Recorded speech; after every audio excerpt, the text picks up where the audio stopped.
इथे जमलेल्या तमाम माझ्या अभियंता बांधवांनो, भगिनींनो आणि मातांनो,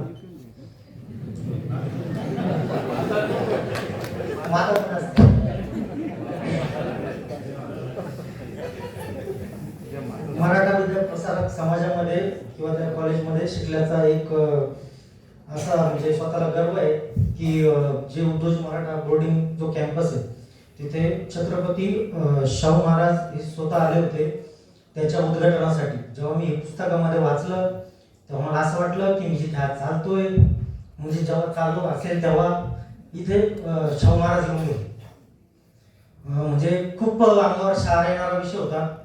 खूप छान पण वाटलं की मी तिथे शिकलोय आणि शिवाजी महाराजांनी जसं स्वराज्य खूप मोठं करत गेले तसंच मराठा विद्याप्रसारक समाज सुद्धा त्यांच्या शाळेचं नेटवर्क, त्यांच्या कॉलेजचं नेटवर्क हे खूप मोठं करावं, अजून खूप लोकांना शिकवावं, खूप लोक घडवावे अशी इच्छा ठेवतो. बाकी मुद्द्यावर येतो. मी एक्झॅक्टली ह्या इथे बसलेला असायचो प्रत्येक माझ्या ह्या कुठल्या इव्हेंटच्या वेळेस. आणि एक हिमांशू पंजाबी नावाचा एक आमचा स्टुडंट होता. इतका कॉन्फिडंट इंग्लिश बोलायचा, त्याची हेअरस्टाईल, त्याचा पूर्ण लुक वगैरे, मला असं वाटायचं कधीतरी मी तिथून उठेल आणि कधीतरी मी इथे येईल आणि दोन का होईना काहीतरी शब्द मी बोलेल. आणि ते मी माझ्या डायरेक्ट स्टँडअपच्या दिवशी केलं होतं. इतके दिवस लागले मला, म्हणजे 3-4 वर्ष लागले. त्याच्यामुळे तुम्हाला जर का आयुष्यात काय वाटते की करायचं आहे तर या उठून इथे या, थोडा अंग थरथर करतात, बाकी काय होत.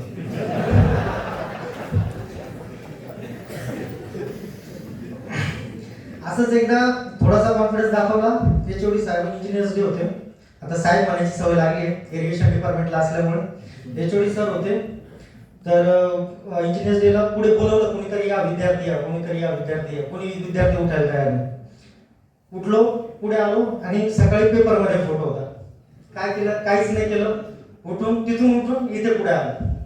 एवढा फरक पडतो जेव्हा तुम्ही तिथून उठून इथे येता.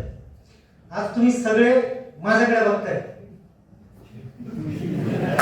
काय केलं? तिथून उठून येतात.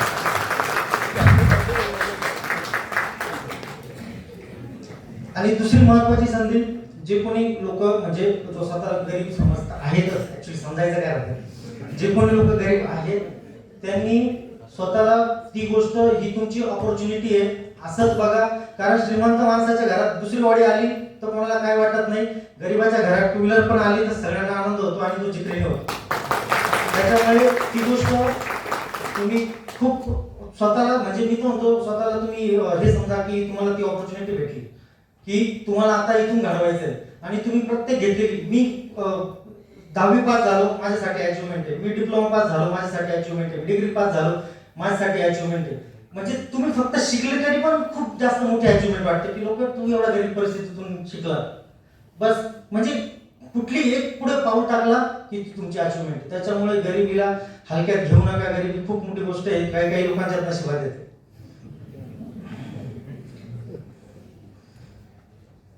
बाकी इन्व्हेस्ट करा, लोकांमध्ये इन्व्हेस्ट करा. स्टुडंट असतील त्यांनी स्टडीमध्ये इन्व्हेस्ट करा. थोडेफार पैसेवाले असतील त्यांनी मार्केटमध्ये इन्व्हेस्ट करा. लॉंग टर्म मध्ये इन्व्हेस्ट करा. छोट्या मोठ्या पैशांच्या मागे लागू नका, मोठे व्हा. एवढं बोलून 2 शब्द संपवतो. जय भारत.